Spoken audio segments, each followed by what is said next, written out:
Give me your top 5 like favorite teammates you play with. Oh, yeah. That's a good question. Because teammates to me is always different than like, oh, top shooter, top No, center. you're like just teammates, man. Yes. Your top 5 favorite teammates you play with.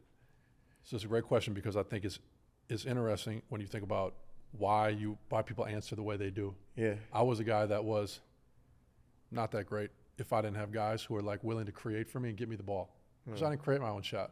95% of my made field goals in my career, 95, were assisted. That means because you shoot threes and you gotta yeah. So to me, my mind always goes to guys who were so unselfish, that were such good playmakers, that were willing passers. All right, I'm going to be honest. In college, my teammate Travis Diener. So he was my point guard at Marquette. He was coming off. He could shoot it. He could make so many things happen. But he always was finding me like on time, on target, and allowed me to make shots. Yes. Without him in college, if I got a point guard that's not looking, like, Novak's not that good. And then I get to the NBA, and I think, like, playing with a guy in J.J. Barea when I was in Dallas, and I'm trying to make the team in Dallas on a camp contract. We're in the preseason. We're playing the Detroit Pistons. He is dropping dimes to me in a preseason game where I'm trying to make the team over and over.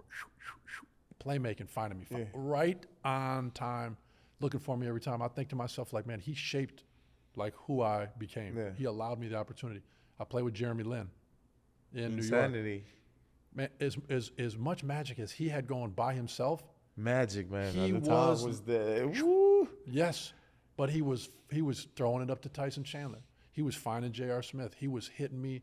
Another really like product, like hard work and just perseverance, you know. Yes. So, he was special, man. If people didn't, I'll be honest, I was working out with him the whole year before he got his chance. I didn't see it like, oh, you're going to be this special superstar. Yeah. But to your point, he was working every day, and you knew he fit in, and you knew he belonged, and like the magic that he was able to create in a moment because he was ready for his opportunity. Like he was ready. That was what that was. People always say, like, be ready for your opportunity. It'll come. I don't know when, but it will. If he wasn't ready against Darren Williams against the Brooklyn Nets, maybe that was New Jersey Nets then. Yeah. If he wasn't ready that time when we had an injury and he was getting cut the next day, Jeremy, there's no Lin sanity story. There's no story. But he was ready. He was ready. And he signed tens of millions of dollars of contracts, and he's in his 14th year right now playing in China. I'm like, man, he is an amazing career. Amazing story. Amazing career.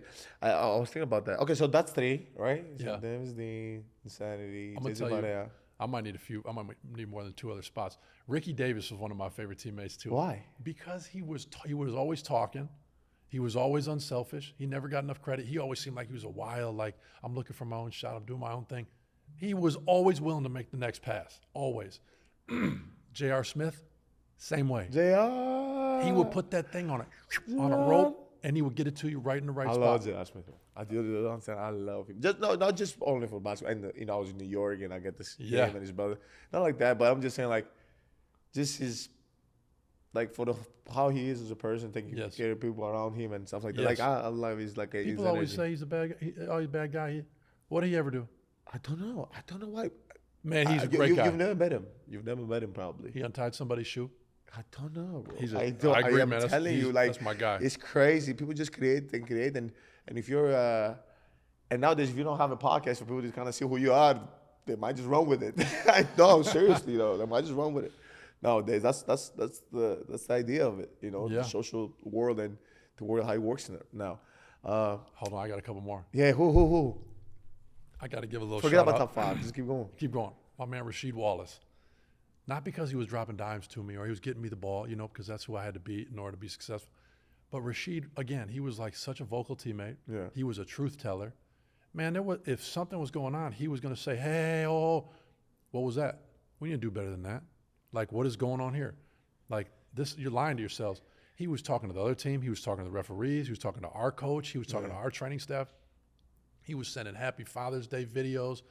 Like he was just that teammate where you were like, man, if Rasheed loves me, man, I feel cool. Yeah. So he brought you together and kept it real. Like there was it was accountability because you had Rasheed.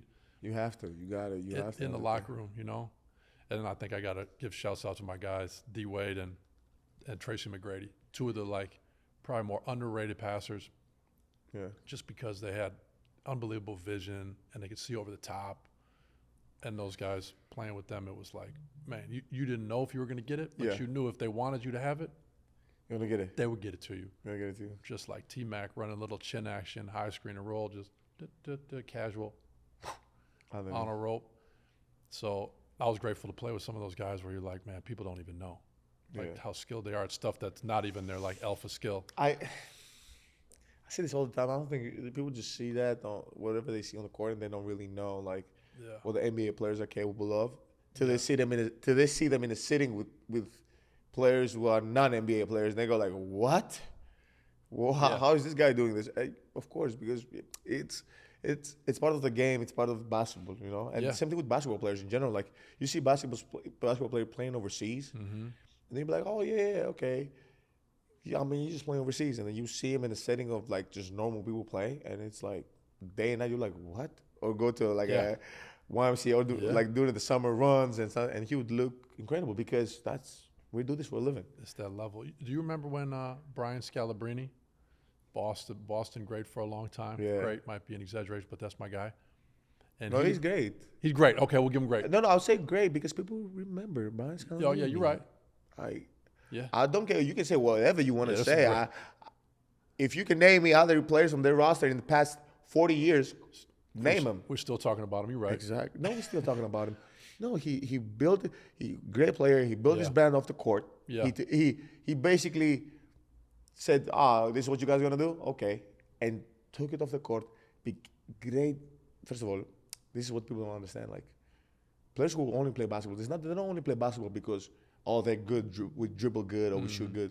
We are knowledgeable when it comes to basketball. We watch film. We understand how the game is played. That's why he became a great analyst. That's why he became like all these things. And wrong with it. Now, if you can say the same for other guys who've been in the roster for the past 40 years, I don't think you can. No, I don't think you can. No, you're right. You remember what he said? I was going to say, you remember a great quote he had? He did that little like one-on-one thing.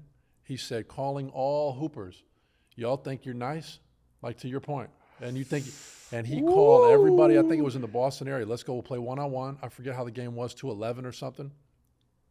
And after he won, he probably killed them. He killed everybody. Of course he did. I'm saying, and it was an open. Anybody could come. And at the end, he said, "Never forget." He said, and I can't remember if he compared it to Kobe or LeBron. He said, "I'm closer to Kobe than you are to me. Don't ever forget that." Because people were saying, "Oh, you're not a real hooper. Oh, you can't do this. You can't." He said, "No, let's just get one thing straight. I'm closer to." And this is the pre-era before social media. Now it's amplified. Now you could just sit in the bed and be like, "Why are you sitting like this?" What? I'm sorry. What? Exactly. Coming at me for that? It is what it is. But I'm saying like that's It was cold-blooded, but I love that. That's real though. He put himself out there and said, "Hey, hold on now. Let's find. Maybe you're right. Let's play one-on-one. You say I'm not a great defender. I'll have to guard one-on-one. You say I can't score. I'm the only one shooting." And I think he beat the champ by a ton and said, "I'm closer to Kobe than you are to me, man."